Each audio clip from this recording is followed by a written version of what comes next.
watching Cybersecurity Inside, a videocast where you can discover what you need to know about cybersecurity.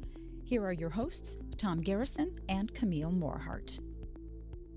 Hi, and welcome to the Cybersecurity Inside podcast. I'm your host, Tom Garrison, and with me as always is my co-host, Camille Morehart.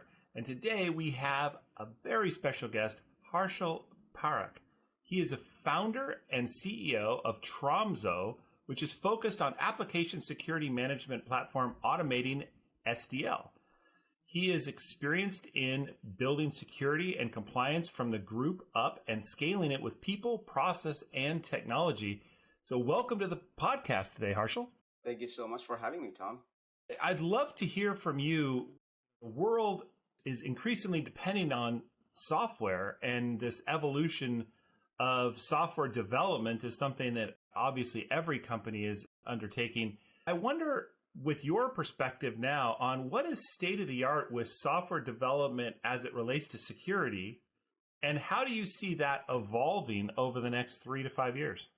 Over the next 3 to 5 years, what we're going to have is a lot of the current software security functions and capabilities that are done by the security teams or application security teams. They're shifting away. A lot of those will be owned by the development teams themselves. You can see some of those indicators with how a lot of the development tools are including security capabilities within their own platforms. So in the next 3 to 5 years, we're going to see a lot of developers start owning security testing and the basic security functions that today are done by a different team, security team.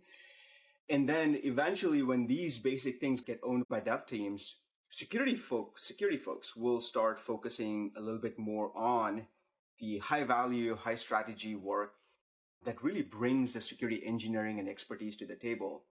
So now you're going to see a split functionality between dev teams owning a lot of the security stuff and security engineers really focusing on the engineering capabilities of cybersecurity.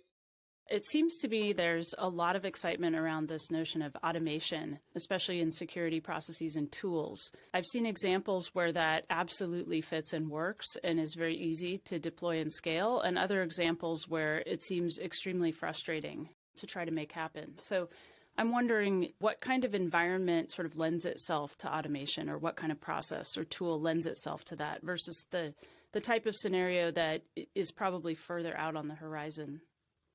For an engineering team that is further along in their DevOps journey, cloud transformation journey, you can pretty much infer the entire stack if you just look at the code, which is great because now that you have data available as code, you can automate a lot of those processes, right? So now that is the availability of your entire stack, your development platform as code, adoption of development practices across the full stack. That really helps in automate a lot of those things. So earlier, you couldn't tell what's going to happen in the infrastructure in terms of, changes or how the infrastructure is configured until it's actually deployed, right? So you are looking at a runtime infrastructure, and then everything becomes super manual because it's already there. In the world today where it's infrastructure as code, people are using Terraform and AWS, you can actually look at the code and automate your entire process of infrastructure security as well. Your cloud security gets automated. There's a huge opportunity. I think the fundamental pieces are there to be able to automate these processes, these checks and balances from a security perspective across the full stack. It's a matter of us really understanding how to do it, how to make it seamless, and get ourselves as a core part of that process. To hear the rest of this podcast in conversation that we have with Harshil, and to hear others, please tune in to Cybersecurity Inside wherever you get your podcasts.